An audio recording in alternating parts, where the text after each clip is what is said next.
Here comes the, y'all don't really want it like that. Yeah. Here comes the. Chicago is my number one choice. And no, I'm not talking about our beloved Russell Wilson. I'm referring to the late, great Kobe Bryant of the Los Angeles Lakers. And I'm referring back to his 2007 trade request of the Lakers when, at that point in time, he was destined to be a Laker forever. But with those very words, he was enamored with Chicago, and he quite obviously wanted to go to Chicago, but he couldn't. And ultimately, well, we'll get into that later. And just like with Russell Wilson, he has Chicago on his list of trade destinations. And while the situations are a little bit different because Russell Wilson hasn't actually demanded a trade like Kobe Bryant did with the Lakers back in 2007, there's still a few parallels to draw. And with that being said, that's why today, folks, today's video is going to be about how the Seahawks could repair their relationship with Russell Wilson, like how the Lakers did with Kobe Bryant back in 2007. Before we get into that, if you guys haven't already, man, please be sure to show some love. Be sure to hit that subscribe button if you haven't already. It is free to hit that button. Drop us with a like, leave us with a comment, and be sure to share this video with friends and family. And if you can't get enough of SteezyBandz content, be sure to find us on all social media platforms. On Instagram, we're about 5 away from hitting 1,000. And as I mentioned in last week's video, we're fairly new to TikTok, so if you guys can help us build a following on there, it would be greatly appreciated. For exclusive Team Steezy merch, be sure to hit that link in the description down below. You're tuned into the SteezyBandz Show, and let's get to cooking.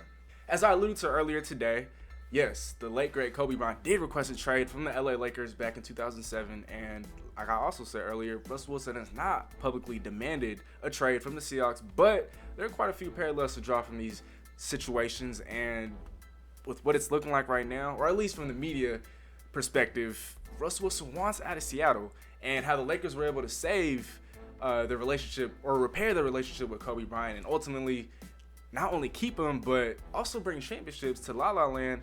Well, they were able to bring in pieces to help him win a championship. Just like Russ, Kobe had a no trade clause back in 2007, so he had complete control of his destiny. And as he told Stephen A. Smith of ESPN, there was nothing that the Lakers could do to repair that relationship. Well, what did they do? Win championships, not the following season, but the following 2 seasons. And how did they do that? By trading for one of the most underrated power forwards of all time, an underrated all-star, or one of the most underrated power forwards of all time in Pau Gasol, who ultimately helped to deliver a championship to La La Land with Kobe Bryant. But before that all went down, the Lakers shopped Kobe Bryant around the league, and because he had control of his own destiny, the Lakers weren't able to find a team suitable for both Kobe and the Lakers. As with Russell Wilson, any team that they were willing to trade him to had to give up a huge haul just to acquire Kobe. And so if a team is willing to give up the farm for a guy like Kobe Bryant or Russell Wilson, then one might ask, what is that team left with? Yes, they acquired this superstar, but what are the pieces around that superstar that's going to help that team win a championship with that said superstar? And so with what the Lakers did, they had head coach Phil Jackson speak to Kobe Bryant and ultimately mend the situation. Phil Jackson was able to relay to Kobe Bryant, or Phil Jackson was able to reassure Kobe of the franchise's direction and that Kobe, all he had to do was be patient and things will be all right. Well, in Seattle, Pete Carroll should look to do the same. Head coach Pete Carroll isn't in the same class as Phil Jackson. He's still an elite head coach in his own right and a future Hall of Famer when all is said and done. And so he's still an elite head coach, one of the brightest personalities in all the NFL. So if there's anyone that can get this fixed, it's Pete Carroll, who I have no doubt in my mind will be able to fix this relationship with Russ Wilson if he hasn't already. And going back to Kobe and the LA Lakers, they weren't winning very many games. In Shaq's first season away from the team, the Lakers missed the playoffs. And I get it, Kobe battled injuries, but they ended up finishing 34-48 in their first year without Shaq. And in the following 2 seasons, they got bounced in the first round by the same team, the Phoenix Suns. Sound familiar? Yes, the Seahawks haven't advanced past the divisional round since 2014, the last time that they were in the Super Bowl. And so I get it, Russell Wilson's completely fed up with the Seahawks and their inability to get over the hump. But if the Seahawks are smart, they will cater to Russell Wilson this offseason. And I'm not sure if the trade market is going to be able to bring in an underrated star like Pau Gasol did for the Lakers back in 2007, 2008.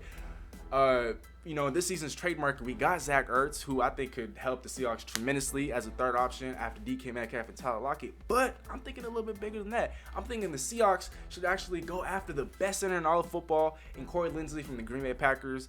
he was rated as the #1 center in football last season by Pro Football Focus. And while he isn't a guy that's going to be able to come in via trade, he will be coming in via free agency. And I'm not going to sit here and tell y'all that he's going to be the one to single-handedly deliver a championship to Seattle, but it's not like Seattle's very far off from winning the championship. Bringing a solid offensive line, or at least a competent offensive line, a few more pieces on defense, a third pass catcher, and I think this team could very well win a Super Bowl.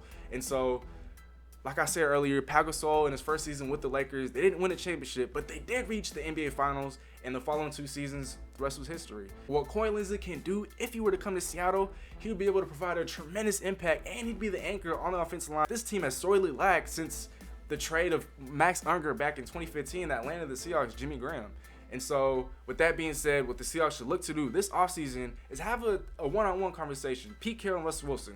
Let's fix things out. Let's hash things out. Let's save this marriage. We've been successful together for so long.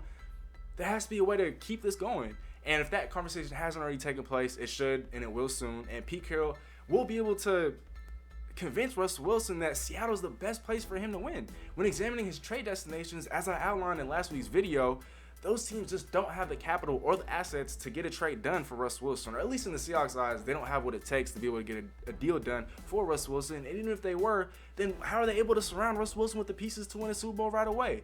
And with that being said, the Seahawks should be super and ultra aggressive in free agency this summer, starting with the addition, or hopefully the potential addition, of the best center in all of football, Corey Linsley, and from then on, be able to build out the rest of the offensive line, bring in some more pass catchers, and complete the defense by bringing in some depth additions. And I guarantee you, if Seattle is at least able to make a run at the NFC Championship game or make a run for the Super Bowl next season, Russ will be more than willing to stay, because as I've said before, winning cures all. Let me know in the comment section below, what do you guys think? What are the parallels between Kobe Bryant's trade request in 2007 and the current standoff between Russell Wilson and the Seattle Seahawks? While that concludes today's video, I hope you guys enjoyed, but don't stop there. There'll be a whole lot more SteezyBandz content once this video ends. Be sure to check out the channel homepage for more collabs and guest appearances. Nothing but love, and Steezy out.